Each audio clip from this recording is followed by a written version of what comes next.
विश्वादिदेव सवितर्दुरितानि परास्मै यद्भद्रं तन्यास्मै।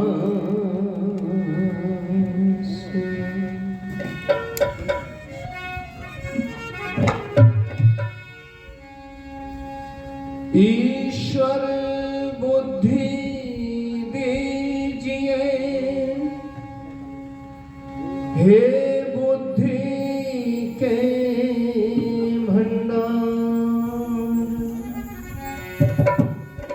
हम सब मिलके करते हैं प्रभु जी नमस्कार।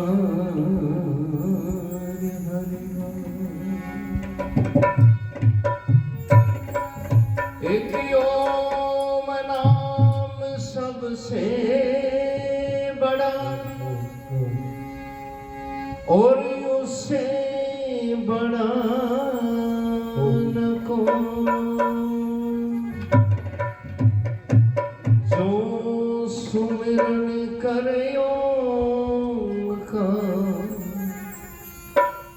तो बंदे शुद्ध आत्मा।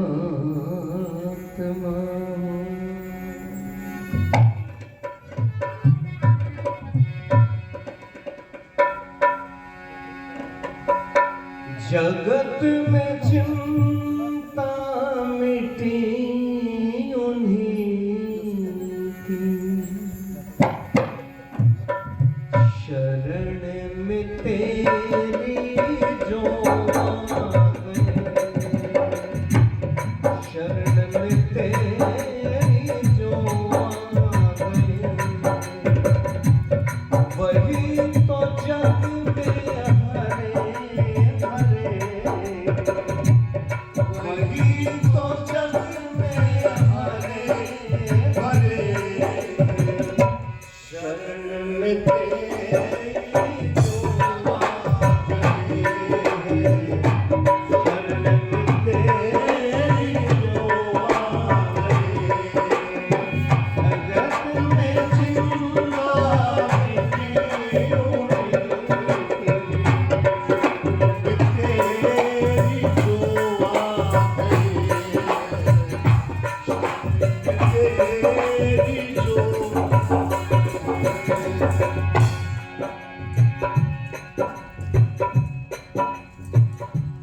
वो जो है ना उसकी आवाज थोड़ी ज्यादा सी आ रही है।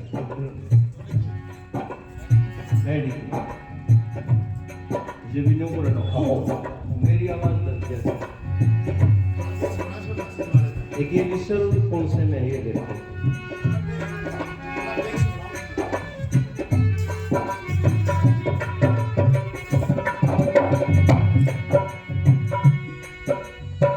न पाया तुझको न पाया राजा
आज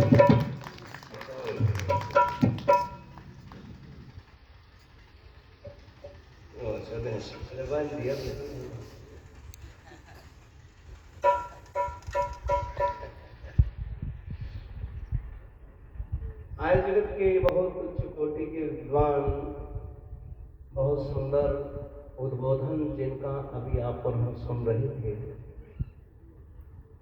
श्रद्धेय श्री डॉक्टर धीरज आर्य जी, बहुत सुंदर विचार जिनके हम सुन रहे थे, पूज्य स्वामी यदुमुनि जी, और आर्य जगत के हमारे उच्च कोटि के युवा विद्वान भजनोपदेशक श्री मोहित शास्त्री जी, जब वो गाते हैं तो सबको मोहित ही कर देते हैं। मुझे बड़ा अच्छा लगता है, बड़ा आनंद आता है उनको सुनता हूँ। हमारे गुरुकुल धोबी से हमारे बीच में पधारे श्रद्धेय पूज्य आचार्य श्री देवदत्त शास्त्री जी, आर्य समाज के हमारे आदरणीय प्रधान जी, यशस्वी मंत्री हमारे मेरे बहुत ही प्रिय भाई यतीन्द्र आर्य जी, और समस्त आर्य समाज के हमारे कार्यकर्तागण, मंच का संचालन कर रहे भाई दीपांशु जी, मेरे बहुत ही आदरणीय भाई सुरेंद्र जी शर्मा जी, भाई बलराज जी, कुछ तो पीछे बैठे उनके चेहरे नहीं दिख रहे। बलराज जी बहुत सर्दी लग रही, टोपा उतार के तो आगे से आ जाओ। आदरणीय मास्टर जी, और इस इलाके में जहां भी कार्यक्रम होते हैं, जिनका बड़ा आशीर्वाद प्राप्त होता है, किसी कार्यक्रम को छोड़ते नहीं है, शोभा को बढ़ाते हैं। हमारे बीच में पधारे आदरणीय श्री हरि सिंह जी सूबेदार साहब, और मैं चाहूंगा इन सबके सम्मान के लिए एक बार तालियां बजा दें। गुरुकुल से हमारे बीच में पधारी हमारी छोटी छोटी बेटियां और उनकी शिक्षिका आचार्य, गांव से पधारी हमारी समस्त पूजा के योग्य माताएं, बहनें और बेटियां। आइए, बहुत अच्छी चर्चा आप लोगों के बीच में चल रही थी, मुझे भी कई वर्ष में आने का मौका मिला है, और ये जो बीच का समय बीता तो आर्य समाज बाल समंद ने बड़ी तरक्की करी है। अंदर की वो हॉल, वो बहुत सुंदर व्यवस्था, बहुत सुंदर मकान, और अपने गांव के आर्य समाज के अंदर योगदान देने वाले उन बुजुर्गों के, महापुरुषों के चित्र, जिनमें अभी 2-4 बाकी हैं, मैं बताऊंगा, वो भी लगने चाहिए। और इस आर्य समाज बाल समंद का जलसा तो शायद 91वां हो रहा है, लेकिन ये आर्य समाज बाल समंद लगभग 125 वर्ष पुरानी है, ये मैं आपको बताऊं। मेरे पूज्य दादा गुरु स्वामी विष्णु जी महाराज बता करते थे कि जब मेरी अवस्था लगभग 45 वर्ष की थी, तब मैं पहली बार बाल समंद में गया था, और जब अंतिम बार इस गांव के अंदर आए तो लगभग उनकी आयु 117 वर्ष की। इतनी पुरानी आर्य समाज है, लगभग 38-35 वर्ष तो मुझे हो गए आते जाते।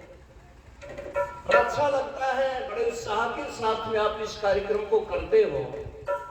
आदरणीय मोहित शास्त्री जी ने बड़े सुंदर भजन, आध्यात्मिक चर्चा आप लोगों के बीच में की, हमें क्या करना चाहिए, मनुष्य के जीवन का कार्य क्या है। उसके बाद राष्ट्र की और देश की चिंता जो है अपने प्रवचन, अपने विचारों में श्रद्धेय आदरणीय लोग साहब ने की है। महर्षि स्वामी दयानंद जी महाराज महर्षि मनु का एक श्लोक लिखते हैं, और वो आप बार बार विद्वानों से सुनते रहते हैं। महर्षि मनु ने लिखा है, एतद् देश प्रसु तस्य सका साध अगर जन्मना स्वाम स्वाम चरित्रं शिक्षेरं पृथ्व्याम सर्वम। किस काल की चर्चा कर रहे हैं महर्षि मनु? वो कहते हैं, कभी ये मेरा आर्यावर्त देश सारे विश्व का गुरु तथा गुरु, और सारे संसार के मनुष्य इस देश के अगरजन ब्राह्मणों के, वेद के विद्वानों के चरणों में आकर के शीश नवाते थे और यहाँ से विद्या पढ़ करके, शिक्षा लेकर के, ज्ञान विज्ञान सीख करके अपनी धरती के ऊपर जाकर के तब उसका प्रचार प्रसार करते थे। इतना महान ये देश था लोगों, लेकिन कब था? जब तक हम वेद के पुजारी रहे, जब तक वेद के सिद्धांत को मानते रहे। लेकिन जब से हमने अपनी उस सीट को छोड़ दिया, दूसरी सीट पे बैठ गए। वही बात बन गई ना, मैं सुना करता हूँ। एक अपने हरियाणा की, वो भी हमारी तरफ की बुढ़िया राजस्थान में चली गई, इसका बेटा नौकरी लगा था।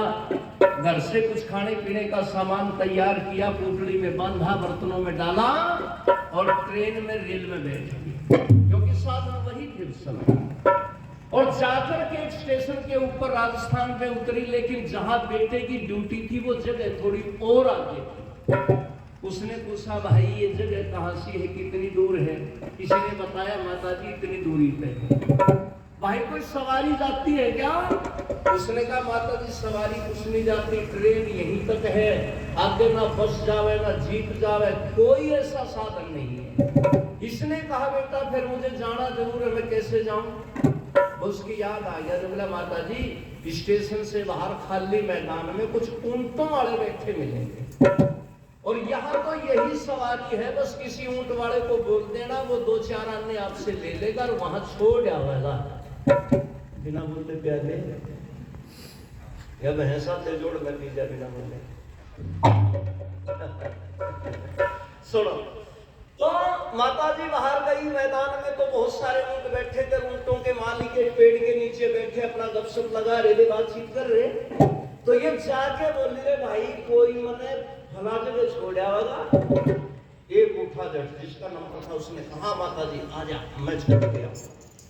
अब ऊंट के पास बुढ़िया को लेके आया, तो ऊंट बुढ़िया ने देखे नहीं थे आज से पहले, बड़े ध्यान से देखा। और इसने जो है ना, ऊंट का जो सिस्टम होता है वो आपने देखा है, टेढ़ा मेढ़ा होता है।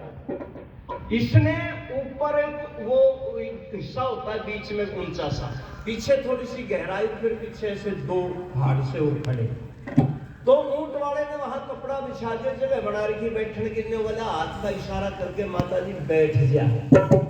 पर इसने देखा ऊंट बड़े ध्यान दे, इसके बैठे के पिछले गोडे मुड़ के पिछली साइड में लिख रहे थे बाहर। बुढ़िया ने सोचा ऊपर वाली सीट पे बैठेगी, ढे पड़ेगी, चोट लागेगी, या तरली सीट फिट रहेगी। भाई ऊंट वाले ने ध्यान नहीं कराया, इसने ऊपर तक कपड़ा सरकाया, ऊंट के पिछले गोडे में बिछाया और छोटी सी उसकी पूंछ लटके थी ना, सोचा बैठ के पकड़ने का हैंडल होगा, बस आराम से जच के पूंछ पकड़ के बैठ गया। ध्यान दिया नहीं ऊंट वाले ने, नकेल हिलाई तो कई जगह से मुड़ तुड़ के उठा करे, पहले पीछे तो उठा, तो बुढ़िया ने पूंछ पकड़ के पीछे जोर दे लिया, कुछ उस ऊंट के घुटने मुड़ के इसकी कमर गला के सही कुर्सी सी बन गई, कोई खतरा नहीं। पर जब उठा आगे ने चारों पैर हो गए सीधे, बुढ़िया तले सर गिरी, धरती पे खड़ी होगी, पर इसने पूंछ नहीं छोड़ी, ऊंट चाल पड़ा। या ऊंट वाले ने रुक्का मार के बोले, रे बेटा मैंने बिठा तो नहीं। बोला, माता जी तो बैठी नहीं थी गे। ने बोली, बैठी तो थी भाई। कहाँ बैठी थी? ने बोली, डांट ले, पहले सवारी ना पड़ी ना, फिर देखूंगी। है तना तो ना सड़क मारिया, एकदम खड़ी कर दिया सवारी, देखने दे मैंने। ऊंट के चौकरदा घूम के बुढ़िया ने बोली, भाई वह तो सीटे खोएगी जहां मैं बैठी थी।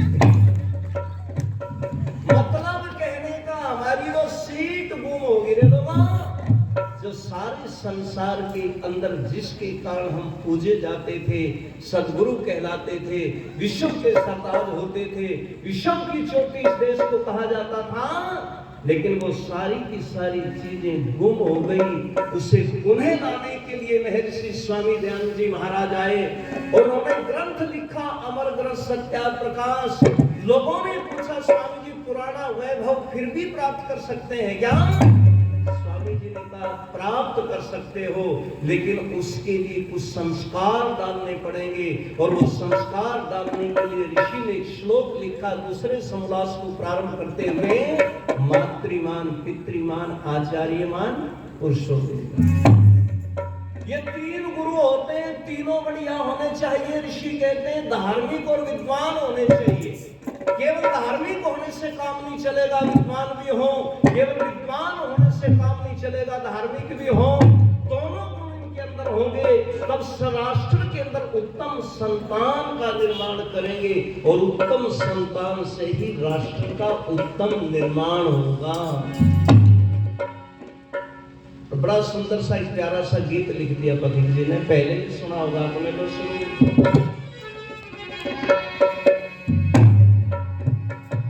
कि अपने आदर्शों का सूरज ढल गया। चली गई वो चीजें जिनके कारण हम विश्व गुरु थे। अपने आदर्शों का सूरज ढल गया। ज्यादा कब से गया?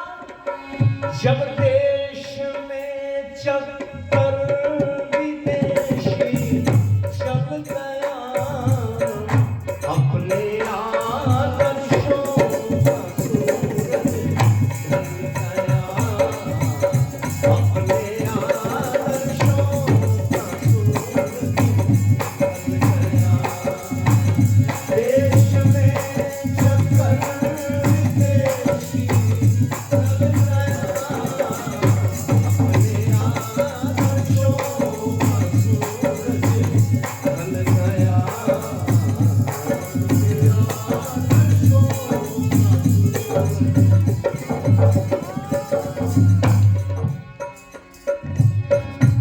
चले गए अंग्रेज भारत छोड़कर। चले गए अंग्रेज भारत छोड़कर।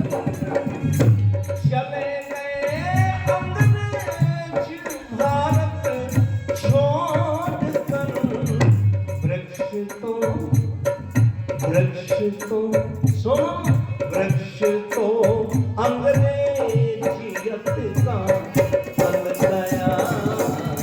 वृक्ष तो अंग्रेजियत का बन गया। देश में चक्कर विदेशी चल गया। अपने आदर्शों का सूरज ढल गया।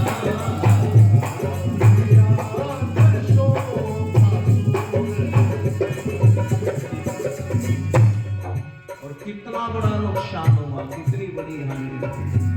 अभी जिनका जिक्र आचार्य जी डॉक्टर साहब कर रहे थे, ये बातें तभी से आई है लोग।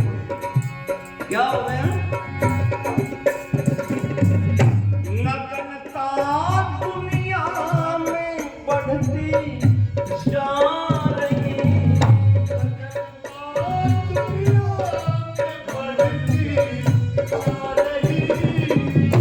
नग्नता दुनिया में बढ़ती जा रही। इस कदर फैशन घरों में चल गया। इस कदर फैशन घरों में चल गया। देश में चक्कर चल गया। देश में चक्कर विदेशी चल गया। अपने आदर्शों का सूरज ढल गया। अपने आदर्शों का सूरज ढल गया। मेरे बहुत ही प्रिय भाई मोहित शास्त्री जी, इतने अच्छे भजनोपदेशक, गर्व है हमें इस नई पीढ़ी के ऊपर।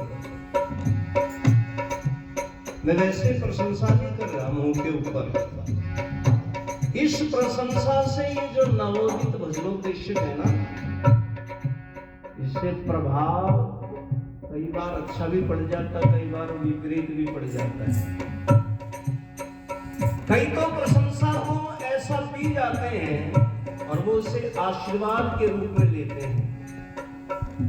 और भाई इनमें मोहित शास्त्री जी नहीं है, इनकी जितनी भी अच्छी प्रशंसा, इनकी गायक शैली, इनकी बोलने की शैली, इनकी विद्वता की करें, गुरुकुल के स्नातक हैं, तो त्यों तो जो ऐसे झुकते जाते हैं जैसे फल पाकर के वृक्ष झुकते, उनकी टहनियां झुकती। सच्चाई की बात है।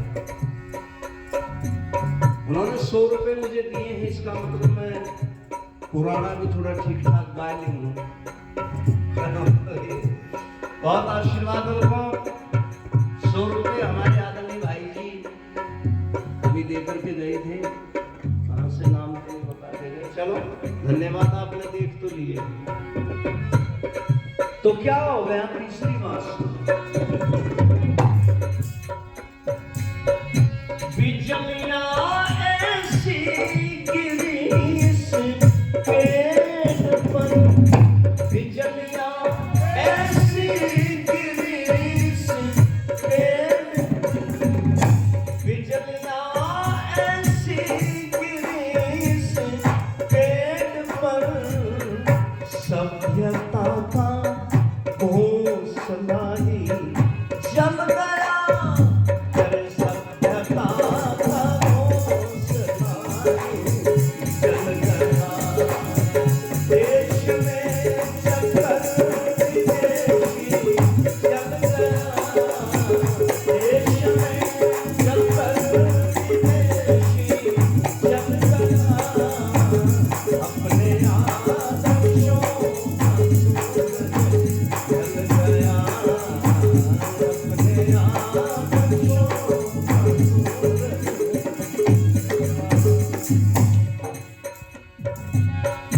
पथिक भ्रष्टाचार फैला हर जगह, पथिक भ्रष्टाचार फैला हर जगह, पथिक भ्रष्टाचार फैला हर जगह, इन दिलों पर कौन कालिक मल गया, इन दिलों पर कौन कालिक मल गया।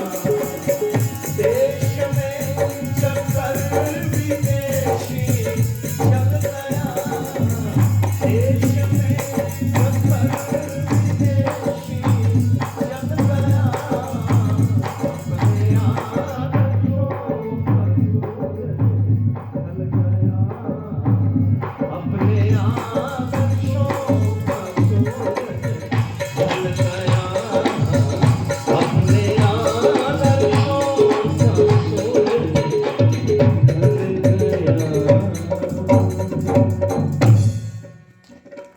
एक भूल मुझसे रह गई। अभी छानी बड़ी का 3 दिन का वार्षिक उत्सव था। वहां के आर्य समाज के हमारे बहुत यशस्वी कर्मठ प्रधान जी आए हैं, राजपाल जी। एक बार खड़े हुए राजपाल जी, देखो तालियां बजाओ एक बार उनके लिए। धन्यवाद। सेना की नौकरी करके आए। देखो एक बात गांव के लोगों ने बताई, बोले कि राजपाल जी की मेहनत और कर्मठता। सेना में जाने से पहले वहां आर्य उच्च विद्यालय है, स्वामी ईशानंद जी महाराज ने आर्य समाज की स्थापना की। वहां पर सेना में जाने से पहले नित्य प्रति शाम को गांव के बहुत सारे बच्चे और युवा आते थे, लगभग 100-150 की संख्या में। तो नित्य उनको संध्या सिखाना बहुत बड़ी बात है। उनके साथ में बैठ करके संध्या करना, उनको सिखाना। बोले जी फिर सेना में चले गए, लेकिन सेना से नौकरी करने के बाद अभी सेवानिवृत्त होकर के आए ना, तो वो कार्य फिर संभाल लिया, दोबारा से फिर जागृत कर दिया उस कार्य को। और लगभग सैकड़ों बच्चे ऐसे गांव के अंदर तैयार हो गए छानी बड़ी में, जो नित्य प्रति संध्या करते हैं। याद होगी उनको, यज्ञ पूरा का पूरा याद है। तो ऐसे कर्मठ, देखो आर्य समाज के सिद्धांतों की छाप यूं पड़नी चाहिए हमारे ऊपर। तो अभी मैं आपके बीच में बता रहा था, चले गए अंग्रेज भारत छोड़कर, पर वृक्ष तो अंग्रेजियत का पल गया। चले गए अंग्रेज, सन 1835 के अंदर लॉर्ड में काले ने अपने पिता को पत्र लिखा था ना, शायद 1800 या 1900 कितना था, 1835। तो उन्होंने पत्र लिखा अपने पिताजी को कि पिताजी, मैंने भारत के लोगों को अंग्रेजियत में ऐसा रंग दिया कि केवल ये ऊपर के आवरण से, शान शकल सूरत से तो भारतीय दिखेंगे, लेकिन इनका कार्य, सोना पीना, जागना, उठना, बैठना, रहन सहन सारा का सारा अंग्रेजी में, और वो प्रभाव आज तक छूटा नहीं है, बढ़ता ही जा रहा है। अरे घर में जब बच्चे आते थे, घर में आकर के माँ के चरण स्पर्श करके छोटे छोटे बच्चे कहते थे, माताजी नमस्ते, माताजी प्रणाम, पिताजी नमस्ते, पिताजी प्रणाम। लेकिन मैं ईमानदारी से कहता हूं, आज बच्चे घर में आते हैं, माता पिता को नमस्ते करते हैं क्या? और कहते हुए बड़ा कष्ट हो रहा है कि बल्कि वो माता पिता कहते ही नहीं है। क्या कहते हैं बच्चे? मम्मी और डैडी, पापा। और जबकि पता है कि इन शब्दों का, इन नामों का अर्थ कितना गंदा है। यदि आप मम्मी शब्द का अर्थ हर बार बताना पड़ता है, किसी के ऊपर प्रभाव पड़ जावे। मम्मी शब्द का अर्थ किसी पढ़े लिखे बच्चे से पूछो तो वो बता देगा, जी मम्मी शब्द का अर्थ क्या है। ये मेरी बेटियां बता दे, गुरुकुल की सारी बेटी। क्या बेटा पता है ना सबको मम्मी शब्द का अर्थ क्या है? मरी हुई। हाँ बिल्कुल, मरी हुई, जो मर गई, खत्म हो गई, डेड हो गई, उसे मम्मी कहते हैं। और रोमन आदि देश के अंदर, रोम आदि में, वहां तो जो सबसे पुरानी मरी डेड बॉडी बर्फ में ला के संभाल के रखी हो ना, उसको बढ़िया मम्मी मानना है? क्योंकि वहां फुर्सत नहीं है लोगों को। बच्चे बाहर रहते हैं, पीछे से माता का देहांत हो गया तो बोले बर्फ में लगा दो भाई, इतने दिन में आएंगे छुट्टी लेकर के, तब तक वो बर्फ में लगी रहती है, उसे मम्मी कहते हैं।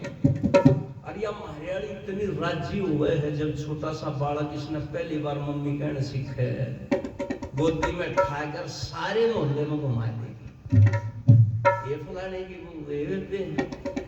मारे वाला भी छोरा समझदार हो गया, देखे हमारा पुत्र, मेरा बेटा। वो बोलिए क्या हो गया? मैं बोली मारे वाला मम्मी कहने लग गया, मम्मी मरी कहने लग गया, मरी राजी हो रही है। डैडी कहते हैं यू फूल के कुप्पा सा हो जाओ। अरे डैडी शब्द का अर्थ क्या है? मम्मी ताजी मरी हुई, डेड मम्मी पुरानी मरी हुई, और डैडी ताजा मरिया, तुरंत का डेड हो गया, खत्म हो गया, उसे डैडी कहते हैं। माता और पिता को भूल गए बच्चे, सच्चाई की बात है। मैं ईमानदारी से कहता हूं, मेरे बच्चे मुझे पिताजी कहते हैं, मेरी पत्नी को माताजी माँ कहते हैं। लेकिन गजब ये हो गया, मेरे बच्चे मुझे पिताजी कहते हैं ना, तो मेरे सारे मोहल्ले के, गली के बच्चे भी सारे पिताजी कर लाएंगे। मैंने एक दिन पूछ लिया उनसे, ना बेटा तुम मेरे को पिताजी क्यों कह रहे हो? मैं तो अपने बच्चों का पिताजी हूँ। बोले जी हम तो न्यू सोच रहे, थारा तो नाम में पिताजी है। पिताजी पिताजी कहते सुने ना। अरे आर्यो, कम से कम हम सनातनी भाई तो इस संस्कृति को बचा लें। हम तो अपने घर में माँ और पिता शब्द का यो रखे प्रभाव बच्चों के अंदर, और जब ये बच्चे घर में माताजी कहेंगे, पिताजी कहेंगे, तो उसका अच्छा प्रभाव पड़ेगा। सारा दिन मम्मी मम्मी मम्मी क्या है। और अब तो मम्मी भी नहीं कहते बच्चे, अब तो शहर में तो वो हो गया, मम्मा मम्मा मम्मा, मम पानी ने भी क्या, माँ ने भी मम। और पिताजी ने तो पता नहीं क्या क्या लग गया, भाई मेरे पे केस हो जाएगा, उस शब्द का प्रयोग करूं तो अभी भुगत रहा हूं, उसने पूरा हो जाए तो फिर बताया करूं। मां में बड़े कुछ पटाख है। तो इसलिए मेरे ऋषि ने कहा कि भाई देखो, अपने घरों के अंदर संस्कारों का प्रभाव जो है इतना डालो कि आपकी संतान उत्तम कोटि की बने। हमारे आदरणीय भाई सुरेंद्र दत्त आर्य जी शायद ड्यूटी चले गए हैं, वो 100 रुपए देकर के गए, उनको बहुत बहुत धन्यवाद देता हूँ। तो उसके लिए पहला जो गुरु है, उस पहले गुरु का नाम क्या है? माँ। और वो माँ जब तक बच्चों को नहीं बताएगी। हमारे स्वामी जी बताया करते हैं, बहुत अच्छे। अब तो बच्चों को पढ़ाया जाता स्कूल में है अनार, आ आम, ई इमली, ई ईंख, ऊ उल्लू, ग गधा, ये पढ़ाया जाओ बच्चों को। लेकिन पहले जो बच्चों को पढ़ाया जाता था, पहले बच्चों को पढ़ाया जाता था ऐसे अक्षर। और अक्षर कौन? जिसका क्षय नहीं होता, जिसका विनाश नहीं होता। और आज से पढ़ाया जाता था, समझी, आदित्य, वो आदित्य है, सूर्य से भी बड़ा है, महान है। और इसे क्या पढ़ाया जाता था? इसे पढ़ाया जाता था इति, उसकी कभी इति नहीं होती। बोले वो कौन है? बच्चा पूछता था, माँ ये गुण किसमें है? बोली बेटा ईश्वर में है। फिर आगे बच्चा तो पूछता था, माँ वो कितने हैं? बोली एक। माँ एक? उसके और कौन? बोले ऐश्वर्य मान। अच्छा और कोई नाम? बोले ना मुख्य नाम ओम। आगे माँ और बोली बेटा अंग से अंगीकार, वो अंगीकार करो, उसे धारण करो। और जब बच्चा ये सुनता था खुश होकर के हंस देता था, कहता माँ समझ गया, तो देखो आहा वो तो बहुत बड़ा है, बहुत महान है। ये बच्चों को पढ़ा जाता था। लेकिन और लोरियां भी अच्छी दी जाती थी। माताएं घर में बच्चों को अच्छी अच्छी कहानियां, अच्छी अच्छी शिक्षाएं, शुद्धोसी बुद्धोसी निर्जनोसी, ऐसी ऐसी शिक्षाएं माँ बच्चों को देती थी। रात भी देती है समझदार तो, लेकिन कुछ माताएं लोरियां देती है, लल्ला लल्ला लोरी, दूध की कटोरी, दूध में बतासा, लल्ला करे तमाशा, तमाशा तमाशा बन गया बस, तमाशा ही है बस। इसलिए ऋषि राम जी महाराज लिखते, संस्कार विधि में छोटा सा बच्चा बालक हो तो माता पिता को बच्चे के सामने अशुद्ध अक्षरों का भी प्रयोग नहीं करना चाहिए। तोतली भाषा बोल देते हैं ना बच्चे के, बच्चा बोलता है, पर वहां माता पिता को नहीं बोलनी चाहिए। माता पिता को शुद्ध बोलनी चाहिए, जिससे वो बच्चा शुद्ध बोलना सीखे। बच्चा बड़ों को देख करके जान जाता है दुनिया की चीजों को। छोटा सा बच्चा घर में खेल रहा है, उस बच्चे से कहे बेटा कटोरी लेकर के आ, लेकिन बच्चे को कटोरी के नाम का पता नहीं है। कहता माँ कटोरी कैसी होती है? बोली बेटा गोल गोल होती है, इतनी डूंगी गहरी होती है, वहां धरी पावेगी। बच्चे को पहली बार बताया और जिंदगी में याद हो गया कटोरी ये है।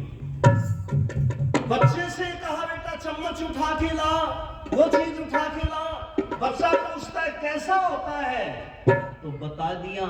और बच्चे ने एक बार ही, हृदय इसका इतना मजबूत होता है, इतना कैचर पावर इसके अंदर होती है कि एक ही बार सुनने से बच्चे के ऊपर प्रभाव पड़ गया और याद कर लिया है। लेकिन बच्चों को बिगाड़ने का काम भी करें भाई। भूतों की कहानी सुनाओ बच्चों को, भूत होते हैं बेटा। माँ कह रही, दादी कह रही, बच्चे ने कहा कैसा होता है माँ? बोली बेटा उसकी एडी आगा और पंजे पीछे है, लंबे लंबे दांत होते हैं उसके। अरे बेटा उसकी नाक इतनी लंबी धरती में रगड़ा खाती जावे हैं, और मुंह आकर नाक पीछे, अपने आप नक्शा बना रखा है। इसलिए मैं तो कहा करता हूं अपने बच्चों से कि भूतों की झूठी कहानी पढ़ोगे। कौन बड़ो पानी खाऊंगा? बच्चे ने कहा माँ फिर आदमी में कैसे घुसता है? बोली बेटा पीपल में बैठा हो है वो, और पीपल में तावर नहीं करता हुआ उसे पता है। अरे भूतों की झूठी कहानी पढ़ो, भूतों की झूठी कहानी पढ़ो, मेरे लाडलो आगे बढ़ोगे, आगे बढ़ोगे। भूतों की झूठी कहानी पढ़ोगे, भूतों की झूठी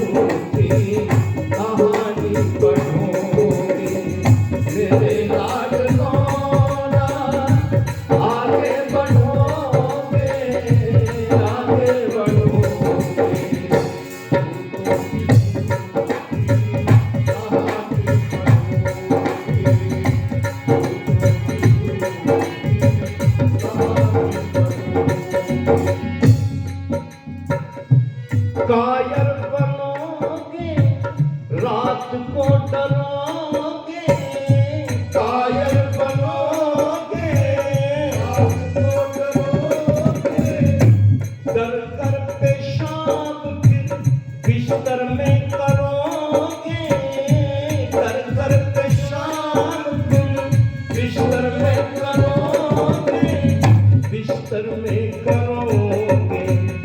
आएंगे ख्वाब उल्टे, सपने भी उल्टे आएंगे रात में, आएंगे ख्वाब उल्टे, छुप कर पढ़ोगे, आएंगे ख्वाब उल्टे, छुप कर पढ़ोगे।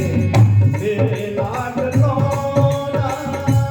आगे बढ़ोगे, आगे बढ़ोगे, भूतों की झूठी कहानी पढ़ोगे।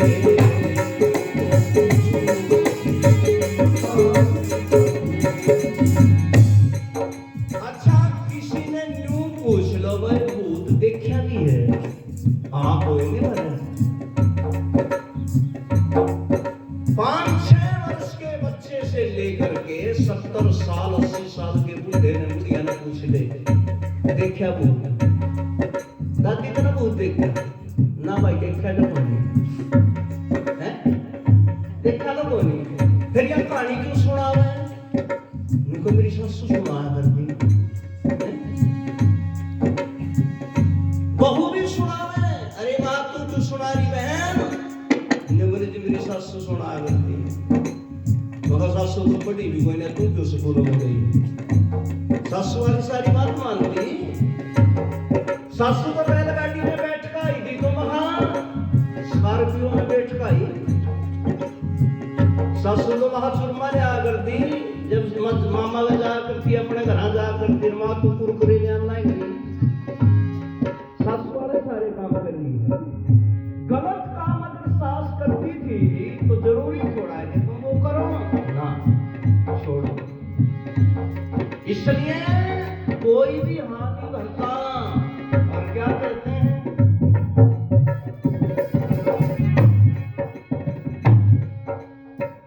नहीं भूत आज तक किसी ने भी देखा, नहीं भूत आज तक किसी ने भी देखा, बहकाने का लोगों ने उठाया है ठेका, बहकाने का लोगों ने उठाया है ठेका, बहकाने का दूर तो नहीं उठाया है ठेका, उठाया है ठेका। बहमों में गिर दुख, अगर वहम कहते ना दुनिया में वहम की कोई दवाई नहीं, इसलिए वहमों में मत पड़ो। अगर वहमों में पड़ गए तो वहमों में गिर दुख कब तक भरोगे, क्रांति में पड़ दुख कब तक भरोगे। मेरे लाडलो आगे बढ़ोगे, आगे बढ़ोगे, भूतों की झूठी कहानी पढ़ोगे।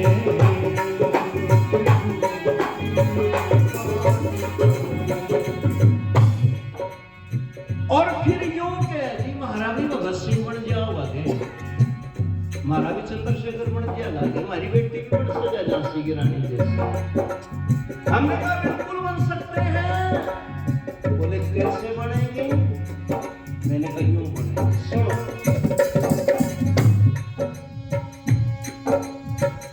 बच्चों को सुनाओ वीरों के फसाने, बच्चों को सुनाओ वीरों के फसाने, फांसी चढ़े जाओ लाखों दीवाने, फांसी चढ़े जाओ लाखों दीवाने, लाखों दीवाने। दुश्मन की छाती पर, कह दो बच्चों को, दुश्मन की छाती पर फिर तुम चढ़ोगे,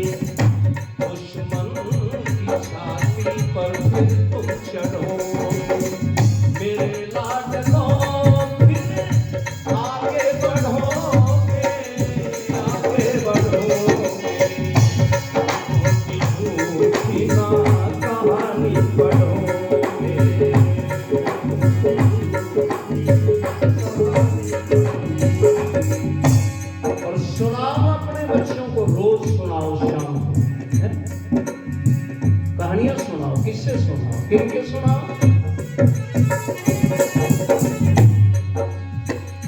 भगत सिंह में शेखर बिस्मिल की जवानी, भगत सिंह में शेखर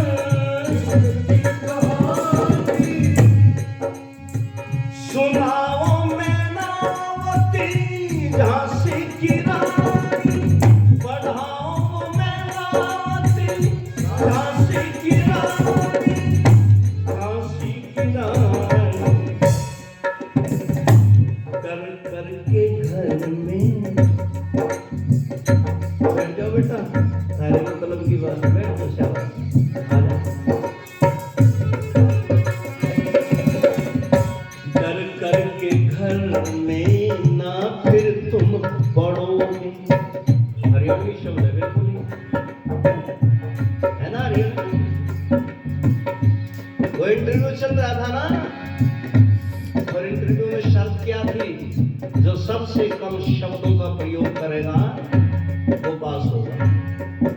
एक अंग्रेजी का पढ़ा दिखाया गेट में खड़ा होके बोला मैं आई कम इन सर, बोले नो गेट आउट, ज्यादा शब्द बोल गया। हिंदी वाला आया, श्रीमान जी अंदर आ सकता हूँ, बोले नहीं भाई ज्यादा बोल गया। एक पंजाबी वाला आया, उसने कहा अस्सी अंदर आ सकते हैं, बोले उसी भी नहीं आ सकते, ज्यादा बोल गया। एक अपना बिल्कुल ठेठ हरियाणा का गांव का खड़ा था, गेट में खड़े होकर बोला पढ़ू, बोले आजा तेरा नंबर पड़ेगा। इसलिए कर कर के घर में ना फिर तुम पढ़ोगे, कर कर के घर में ना फिर तुम पढ़ोगे। मेरे लाडलो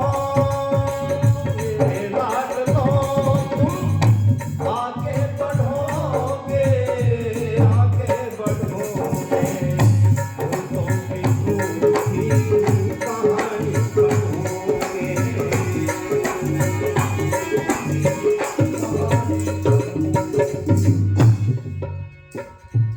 इसलिए आर्य समाज के जलसे करवाए जाते हैं भाई। 91 पता नहीं कितने विद्वान आए यहाँ, कितने भजनोपदेश आए, कितने सन्यासी आए, और हर बार ये बातें बता करके गए। और जिन लोगों ने इन बातों को सुना वो बच गए अविद्या के गड्ढे में गिरने से, और जो सुन के पन्ना झाड़ के चले गए अमल करेंगे। बड़े पत्थरों में मुद्दे में दिया, मजारों में चक्कर चढ़ा रहे हो आप। पता नहीं कौन सी अविज्ञान विश्वास पाखंडों में फंसे हुए हैं, लेकिन जिन्होंने अमल किया, विचार किया, प्रभाव अपने ऊपर डाला, वो परिवार विशुद्ध आर्य समाज में। इसलिए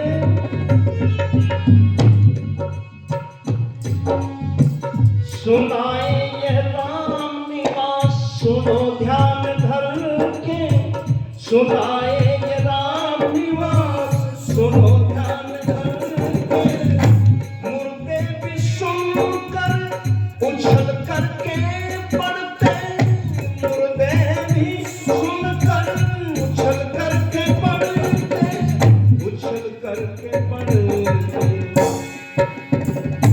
मैदान जंग में, अरे लड़ाई के जंग में, मैदान जंग में डट कर लड़ोगे, मैदान जंग में डट कर लड़ोगे।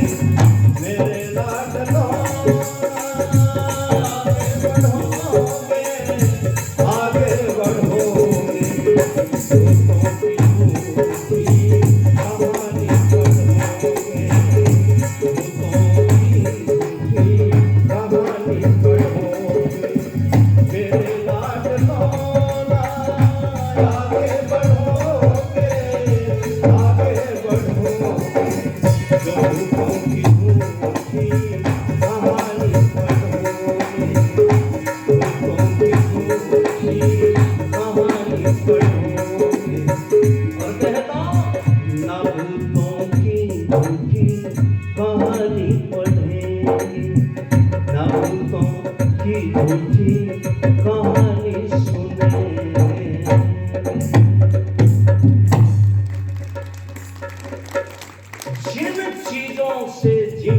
बातों से अविद्या फैलती है, उन बातों से हमेशा बच करके रहो। क्यों? मेरा ऋषि भी आर्य समाज की 10 नियम जब लिखता है तो ऋषि क्या कहता है? ऋषि कहते हैं अविद्या का नाश और विद्या की वृद्धि करनी चाहिए।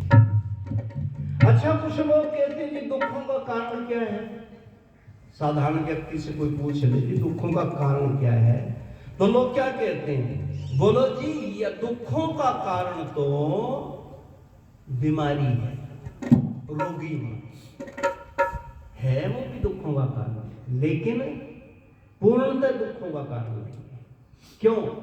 मान लो व्यक्ति रोगी हो गया और डॉक्टर के पास जाएगा, वैद्य के पास जाएगा, उसकी समझ में आ गया तो रोग को ठीक कर देगा, इलाज हो जाएगा, हो गया इसका दुख दूर। अच्छा, किसी घर में गरीबी है, होता है, बोले जी बहुत दुखी है, उस व्यक्ति के पास खाने के लिए रोटियां नहीं, एक टाइम खाता है, दूसरे टाइम की बड़ी मुश्किल हो जाती है, उसके भी दुख दूर हो सकते हैं। भाई मेहनत करेगा, परिश्रम करेगा तो उसको भी पैसे घर में आएंगे तो मिलेगी रोटी, हो गया दुख दूर। लेकिन सबसे बड़ा दुखी अगर संसार में कोई है तो सुन लो बात समझ वालों, वो है जिसके घर में अविद्या है।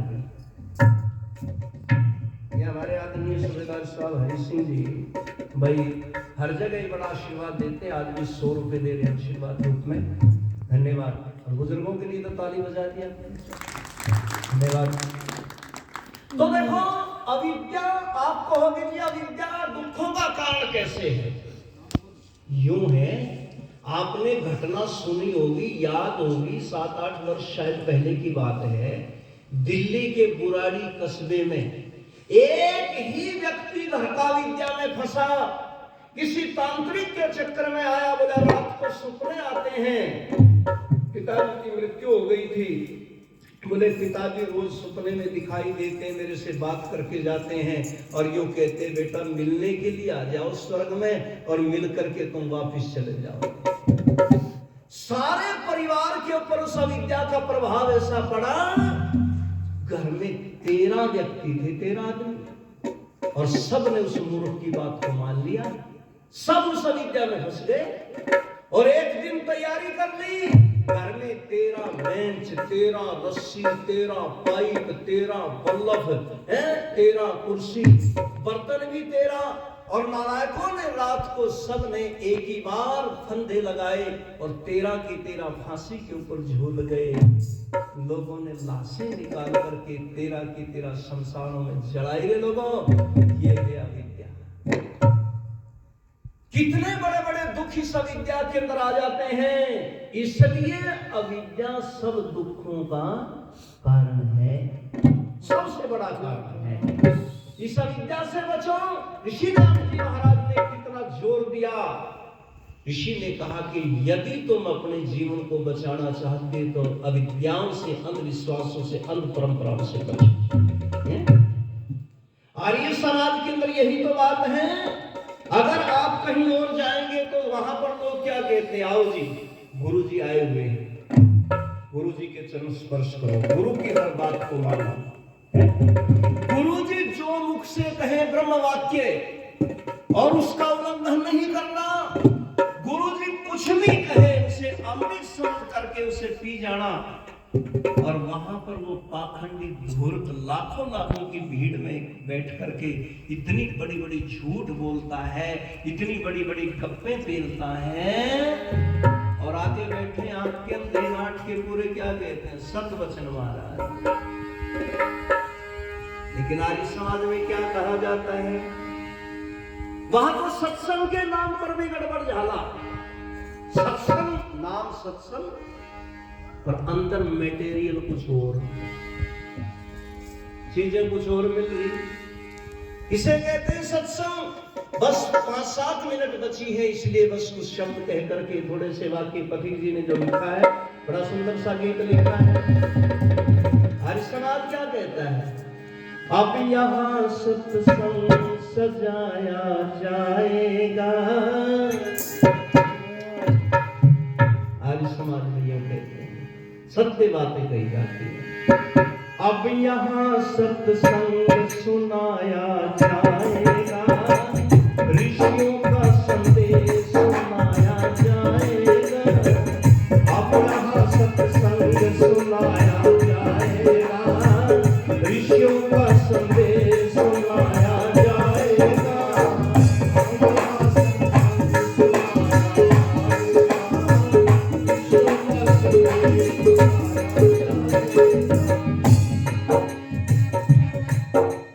मत करना यह आशा होगी सतरंगी भाषा, मत करना यह आशा होगी सतरंगी भाषा।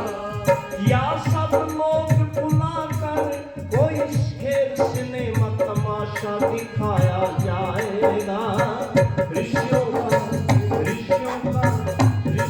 का संदेश सुनाया जाएगा।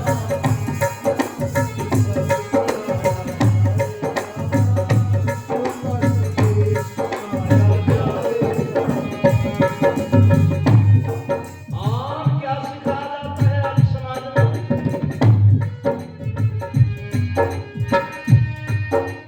सुंदर कर्म कमाना, सुंदर कर्म कमाना, नर जीवन सफल बनाना। सुंदर कर्म कमाना, नर जीवन सफल बनाना। देश धर्म जाति पर अपना कर्तव्य निभाना सिखाया जाएगा, सिखाया जाएगा। मीठा मीठा साथ बजाया जाएगा। सुनाया जाएगा, ऋषियों का संदेश सुनाया जाएगा। अब यहाँ सत्संग सुनाया जाएगा, ऋषियों का संदेश सुनाया जाएगा।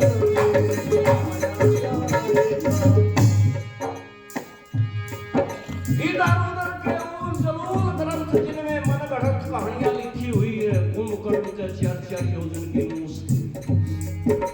अरे बेईमानो, इतनी लंबी लंबी मूछों को कैसे संभाला था? 32 कोस की मूछ निर्णय की, 32 की निर्णय की, 64 किलोमीटर की, 32 किलोमीटर इधर 32 इधर। मैंने कहा कैसे संभालेगा मैं इतनी बड़ी बड़ी मूछों को? और नाई का जो सेटिंग करता होगा पैदल चलते तो होती नहीं होगी। हाथ में कैंची लेकर स्कूटी पे बैठ के जब सेट करता आता होगा। और क्या कह रहे मूर्ख? सत्यवचन महाराज, किसी में कहने की हिम्मत नहीं, यूं कहते गप वचन महाराज। और आज समाज में क्या कहते हैं? सदग्रंथों का पढ़ना, सीढ़ी दर सीढ़ी चढ़ना। सदग्रंथों का पढ़ना, सीढ़ी दर सीढ़ी चढ़ना। इन जीवन की राहों में हिम्मत से आगे बढ़ना सिखाया जाएगा।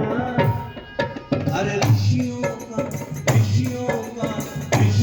का संदेश सुनाया जाएगा। अब यहाँ सत्संग सुनाया जाएगा, ऋषियों का संदेश सुनाया जाएगा। अब यहाँ सत्संग सुनाया जाएगा।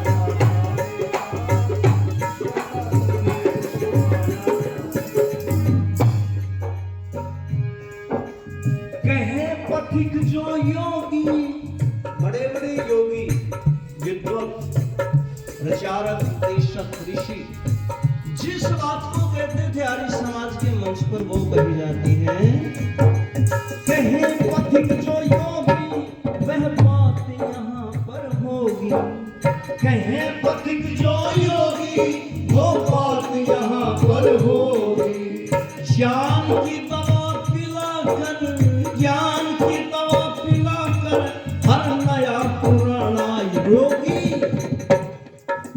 ज्ञान की दवा पिलाकर हर नया पुराना रोगी बचाया जाएगा। ऋषियों का संदेश सुनाया जाएगा। अब यहाँ सत्संग सुनाया जाएगा। ऋषियों का संदेश सुनाया जाएगा। अब यहाँ सत्संग सुनाया जाएगा।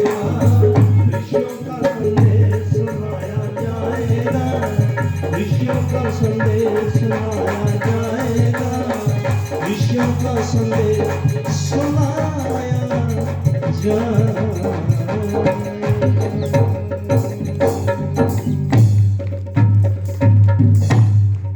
समय समाप्त और शेष चर्चाएं आने वाली सभाओं में इन्हीं शब्दों के साथ अपनी वाणी को विराम दे रहा हूँ। ठीक 4:30 बज गए, तो बहुत बहुत धन्यवाद। शांति पाठ करते हैं और रात्रि की सभा 8 से 11 बजे तक, इसलिए रात को जल्दी आ जाइयो।